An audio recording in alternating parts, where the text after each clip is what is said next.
ದೇವರ ನಾಮಕ್ಕೆ ಮಹಿಮೆ ಉಂಟಾಗಲಿ. ಕರ್ತನಾಂತ ದೇವರು ನಿಮ್ಮೊಂದಿಗಿದ್ದು ನಿಮ್ಮನ್ನು ಆಶೀರ್ವಾದ ಮಾಡಲಿ. ಈ ದಿನವೆಲ್ಲವೂ ನಿಮಗೆ ಶುಭವಾಗಲಿ. ಪ್ರಾರ್ಥನೆ ಮಾಡಿ ದೇವರ ವಾಕ್ಯಗಳನ್ನು ಧ್ಯಾನ ಮಾಡಿಕೊಳ್ಳಿಕ್ಕೆ ಹೋಗೋಣ. ನಮ್ಮ ಕಣ್ಣುಗಳನ್ನು ಮುಚ್ಚಿ ಪ್ರಾರ್ಥನೆ ಮಾಡೋಣ. ನಮ್ಮನ್ನು ಅತಿ ಹೇರಳವಾಗಿ ಪ್ರೀತಿಸುವ ಪರಲೋಕದ ಏಕೈಕ ದೇವರೇ, ನಿಮಗೆ ಸ್ತೋತ್ರ.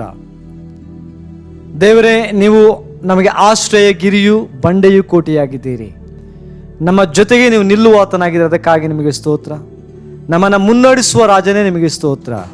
ಇವತ್ತೆಲ್ಲವೂ ಪ್ರಿಯ ಮುದ್ದು ಮಕ್ಕಳನ್ನು ಕಾಪಾಡಿ ನೀವು ಕಾದು ನೀವು ಅಭಿವೃದ್ಧಿಪಡಿಸಿ ಆಶೀರ್ವಾದ ಮಾಡಿ ನಡೆಸಬೇಕಾಗಿ ನಿಮ್ಮಲ್ಲಿ ಬೇಡುತ್ತಾ ಯೇಸುವಿನ ಮುದ್ದಾದ ನಾಮದಲ್ಲಿ ಬೇಡುತ್ತೇನೆ ಜೋಳ ತಂದೆಯೇ, ಆಮೇನ್ ಆಮೇನ್. ದೇವರ ನಾಮಕ್ಕೆ ಮಹಿಮೆ ಉಂಟಾಗಲಿ. ನಾವು ಸ್ವಲ್ಪ ಸಮಯ ದೇವರ ವಾಕ್ಯಗಳನ್ನು ಧ್ಯಾನ ಮಾಡಿಕೊಳ್ಳಿಕ್ಕೆ ಹೋಗೋಣ. ಯಾಕೋಬನು ಬರೆದ ಪತ್ರಿಕೆ 4ನೇ ಅಧ್ಯಾಯ 10ನೇ ವಚನ ಈ ರೀತಿಯಾಗಿ ಬರೆಯಲ್ಪಡ್ತಾ ಇರುವಂಥದ್ದು ನಾವು ನೋಡ್ತೇವೆ. ಕರ್ತನ ಮುಂದೆ ನಿಮ್ಮನ್ನು ತಗ್ಗಿಸಿಕೊಳ್ಳಿರಿ, ಆಗಲಾತನು ನಿಮ್ಮನ್ನು ಮೇಲಕ್ಕೆ ತರುವನು ಎಂಬುದಾಗಿ ದೇವರ ವಾಕ್ಯದಲ್ಲಿ ಬರೆಯುತ್ತಿರುವಂಥದ್ದನ್ನು ನೋಡ್ತೇವೆ. ಕರ್ತನ ಮುಂದೆ ತಗ್ಗಿಸಿಕೊಳ್ಳಿರಿ, ಆಗಲಾತನು ನಿಮ್ಮನ್ನು ಮೇಲಕ್ಕೆ ಎತ್ತುವನು ಎಂಬುದಾಗಿ ನಾವು ನೋಡ್ತೇವೆ. ಇದಕ್ಕೆ ಇನ್ನೊಂದು ವಚನ ನಮಗೆ ಚೆನ್ನಾಗಿ ಗೊತ್ತು. ಏನಂದ್ರೆ, ತಗ್ಗಿಸಲ್ಪಡುವ ಪ್ರತಿಯೊಬ್ಬನು ಹೆಚ್ಚಿಸಲ್ಪಡ್ತಾನೆ, ಹೆಚ್ಚಿಸಲ್ಪಡುವಂಥ ಪ್ರತಿಯೊಬ್ಬನು ತಗ್ಗಿಸಲ್ಪಡ್ತಾನೆ. ಇದು ನಮಗೆ ಅನೇಕ ಸಾರಿ ಗೊತ್ತಿದೆ, ಬಹಳ ಹಳೆಯ ವಾಕ್ಯ. ಆದರೂ ಇದನ್ನ ಒಂದು ಸಾರಿ ನಾವು ಧ್ಯಾನ ಮಾಡಿಕೊಳ್ಳಿಕ್ಕೆ ಹೋಗೋಣ. ತಗ್ಗಿಸಿಕೊಳ್ಳುವುದು ಮನುಷ್ಯನಿಗೆ ಬಹಳ ಕಷ್ಟ. ಒಬ್ಬ ಮನುಷ್ಯನ ಮುಂದೆ ತಗ್ಗಿಸಿಕೊಳ್ಬೇಕಂದ್ರೆ ಮನಸ್ಸೊಪ್ಪಲ್ಲ. ಕೆಲವು ಸಾರಿ ನಮಗೆ ಬರ್ತದೆ, ಅಹಂ ಬರ್ತದೆ, ನಾನೇನು ಅವರ ಬಳಿ ತಗ್ಗಿಸ್ಕೊಳ್ಳುವಂಥದ್ದು. ಬೇಕಾದ್ರೆ ಅವರೇ ನನ್ನ ಬಳಿಗೆ ಬರಲಿ, ನಾನೇನು ಅವರ ಬಳಿಗೆ ಹೋಗುವಂಥದ್ದು. ಬೇಕಾದ್ರೆ ಅವರೇ ನನ್ನ ಸಾನ್ನಿಧ್ಯಗೆ ಬರಲಿ, ನಾನೇನು ಅವ್ರು ಹೇಳ್ದಂಗೆ ಕೇಳೋದು. ಈ ಥರ ಅನೇಕವು ಬರ್ತದೆ. ತಗ್ಗಿಸಲ್ಪಡುವಂಥದ್ದು ಅಂದರೆ ಒಂದೇ ಅಲ್ಲ, ನಾನಾ ಫೀಲ್ಡಲ್ಲಿ ನಾನಾ ವಿಧದಲ್ಲಿಯೂ ನಾವು ಇದನ್ನು ನೋಡ್ತೇವೆ. ಯಾಕೆಂದರೆ ಮನುಷ್ಯನಿಗೆ ವಿಧೇಯನಾಗುವಂಥದ್ದು ಬಹಳ ಕಷ್ಟ. ಕೆಲವು ಸಾರಿ ನೋಡ್ತೇವೆ, ಮಕ್ಕಳ ಮಾತನ್ನು ತಂದೆ ತಾಯಿಗಳು ಕೇಳಲ್ಲ, ತಂದೆ ತಾಯಿಗಳ ಮಾತನ್ನು ಮಕ್ಕಳು ಕೇಳಲ್ಲ, ದೇವರ ಮಾತನ್ನ ಮನುಷ್ಯರು ಕೇಳಲ್ಲ. ಇಷ್ಟು ಮನುಷ್ಯನ ಜೀವಿತದಲ್ಲಿ ನಡೀತಾ ಹೋಗ್ತದೆ. ನಾವು ತಗ್ಗಿಸಿಕೊಳ್ಳುವಂಥದ್ದು ಬಹಳ ಮುಖ್ಯ. ದೇವರ ಮುಂದೆ ನಾವು ತಗ್ಗಿಸಿಕೊಂಡರೆ ನಮ್ಮನ್ನು ದೇವರು ಹಂತ ಹಂತವಾಗಿ ಹೆಚ್ಚಿಸ್ತಾರೆ.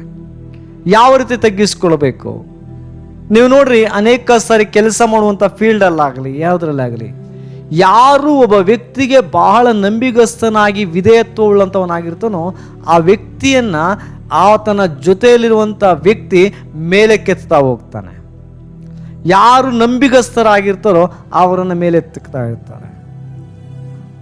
ತಗ್ಗಿಸಲ್ಪಡುವಂಥವರನ್ನ ಮನುಷ್ಯರು ಮೇಲೆತ್ತಾರಂದ್ರೆ, ತಗ್ಗಿಸಲ್ಪಡುವಂಥವರನ್ನ ಮನುಷ್ಯರು ಸಂತೈಸಿ ಅವರನ್ನ ಉತ್ತೇಜನಪಡಿಸಿ ಅಭಿವೃದ್ಧಿಪಡಿಸೋದಕ್ಕೆ ಪ್ರಯತ್ನಿಸ್ತಾರಂದ್ರೆ, ನಮ್ಮನ್ನ ನಿಮ್ಮನ್ನ ಸೃಷ್ಟಿ ಮಾಡಿದಂಥ ದೇವರಿಗೆ ನಾವು ತಗ್ಗಿಸಲ್ಪಟ್ಟರೆ, ದೇವರ ಮಾತುಗಳನ್ನು ಯಾವಾಗಲೂ ನಾವು ಕೇಳ್ತಾ ಇದ್ರೆ, ಅಯ್ಯ ನನ್ನಿಂದ ಏನೂ ಆಗಲ್ಲಪ್ಪ, ನಿಮ್ಮಿಂದ ಎಲ್ಲವೂ ಸಾಧ್ಯ, ನಿಮ್ಮನ್ನು ಬಿಟ್ಟು ನನ್ನಿಂದ ಏನು ಮಾಡ್ಲಿಕ್ಕೆ ಆಗಲ್ಲ ನನ್ನ ತಂದೆ, ನೀವೇ ನನಗೆ ಎಲ್ಲ ಎಂಬುದಾಗಿ ತಗ್ಗಿಸಲ್ಪಟ್ಟಂಥವರಾಗಿ ದೇವರಿಗೆ ನಮ್ಮನ್ನು ಯಾವಾಗ ಒಪ್ಪಿಸಿಕೊಡ್ತೇವೋ ದೇವರು ನಿಜವಾಗಲೂ 100ಕ್ಕೆ 100ರಷ್ಟು ನಮ್ಮನ್ನು ಮೇಲೆತ್ತಾರೆ.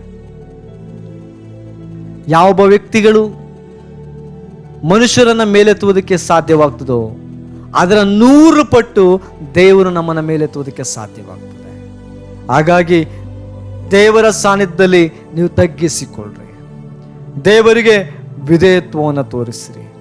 ದೇವರ ಮುಂದೆ ನೀವು ನಿಜವಾಗಲೂ ಕೈ ಕಟ್ಟಿ ಮೊಣಕಾಲಾಕಿ ನೀವು ನಿಂತರೆ ದೇವರು ನಿಜವಾಗಲೂ ಎಲ್ಲರ ಮುಂದೆ ನಿಮ್ಮನ್ನು ಪ್ರಕಾಶಗೊಳಿಸುವ ಹಾಗೆ ದೇವರು ಮಾಡ್ತಾರೆ. ಪ್ರಕಾಶ ಹೊಂದುವ ಹಾಗೆ ದೇವರು ನಿಮ್ಮನ್ನು ಮಾಡ್ತಾರೆ. ಆರೋನನ ಕೋಲು ಚಿಗುರಿದ ಹಾಗೆ ನಿಮ್ಮ ಜೀವಿತಗಳು ಚಿಗುರುವ ಹಾಗೆ ದೇವರು ನಿಮ್ಮನ್ನು ಮಾರ್ಪಡಿಸ್ತಾರೆ. ಹಾಗಾಗಿ ದೇವರು ಹೇಳಿದ ಮಾತುಗಳಿಗೆ ವಿಧೇಯರಾಗಿ ತಗ್ಗಿಸಿಕೊಳ್ಳಬೇಕಾಗಿ ನಾನು ನಿಮ್ಮಲ್ಲಿ ಕೇಳ್ತೇನೆ. ದೇವರು ಮಾಡ್ರಿ ಅಂದರೆ ಅದನ್ನು ಮಾಡ್ರಿ.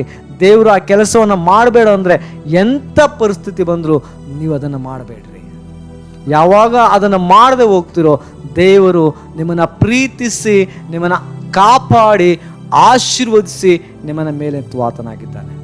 ಅದಕ್ಕಾಗಿ ನಿಮ್ಮನ್ನು ಕೇಳ್ತಾನೆ, ಒಂದು ವೇಳೆ ಯಾರಿಗಾದರೂ ಹೆಚ್ಚಿಸಿಕೊಳ್ಳುವಂಥ ಆ ಮನಸ್ಸಿದ್ದರೆ ಯೇಸುವಿನ ನಾಮದಲ್ಲಿ ಆ ಮನಸ್ಸು ದೂರ ಹೋಗಿ ತಗ್ಗಿಸಲ್ಪಡುವಂಥ ಮನಸ್ಸನ್ನು ದೇವರು ಅನುಗ್ರಹಿಸಲಿ. ತಗ್ಗಿಸಲ್ಪಡುವಂಥ ಹೃದಯವನ್ನು ದೇವರು ನಿಮಗೆ ಕೊಡಲಿ ಎಂಬುದಾಗಿ ನಾನು ದೇವರಲ್ಲಿ ಪ್ರಾರ್ಥಿಸ್ತೇನೆ. ದೇವರು ನಿಮ್ಮನ್ನು ಕಾಪಾಡಲಿ. ಈ ವಾಕ್ಯದ ಮುಖಾಂತರ ದೇವರು ನಿಮ್ಮನ್ನು ಆಶೀರ್ವಾದ ಮಾಡಲಿ. ಆಮೇನ್, ಆಮೇನ್. ಪ್ರಾರ್ಥನೆ ಮಾಡೋಣ. ಮಹೋನ್ನತನು ಸರ್ವ ಸೃಷ್ಟಿಗೆ ಪಾತ್ರನ ತಂದೆ ಆದವರೇ, ಕೇಳಲ್ಪಟ್ಟಂಥ ವಾಕ್ಯವನ್ನು ಆಶೀರ್ವಾದ ಮಾಡ್ರಿ. ಪ್ರತಿಯೊಬ್ಬ ಮಕ್ಕಳು ತಗ್ಗಿಸಲ್ಪಟ್ಟಂದು ನಿಮ್ಮ ನಾಮವನ್ನು ಹೆಚ್ಚಿಸುವಂಥ ರೀತಿಯಲ್ಲಿ ನಮ್ಮ ಹೃದಯಗಳನ್ನು ಮಾರ್ಪಡಿಸಬೇಕಾಗಿ ನಿಮ್ಮಲ್ಲಿ ಬೇಡುತ್ತಾ ಯೇಸುವಿನ ಮುದ್ದಾದ ನಾಮದಲ್ಲಿ ಬೇಡುತ್ತಾನೆ ಜೀವಳ ತಂದೆಯೇ, ಆಮೇನ್. ದೇವರ ವಾಕ್ಯಗಳ ಮುಖಾಂತರ ನಿಮ್ಮನ್ನ ನಿಮ್ಮ ಕುಟುಂಬಗಳನ್ನು ಆಶೀರ್ವಾದ ಮಾಡಲಿ. ಆಮೇನ್.